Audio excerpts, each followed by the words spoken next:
ឆ្លាមគេលក់តែ3000ជាងសោះមិនក៏ណៃលក់ថ្លៃម៉េះ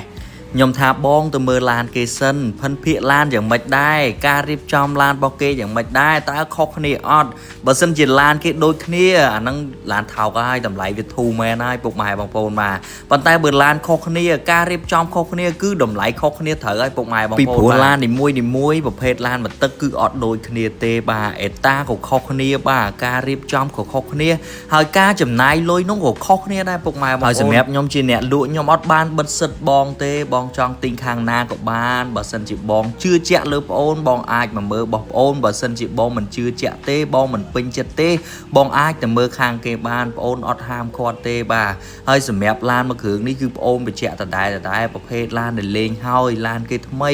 ខ្ញុំទៅទិញខ្ញុំហ៊ានថ្លៃខ្ញុំមើលតាមអេតាឡានជាក់ស្ដែងដែរពុកម៉ែបងប្អូនបាទការរៀបចំរបស់គេអត់ក្រោមពី2000ទេបងប្អូនបាទអញ្ចឹងបើយើងឲ្យគេថោកគេមិនលក់ឲ្យយើងទេបាទអញ្ចឹងយើងបូក Android គុជ spoiler ហើយនឹង body កាងយ៉ាន់ទៀតបាទសិតតែគ្រឿងលុយទាំងអស់សិតតែគ្រឿងលេងទាំងអស់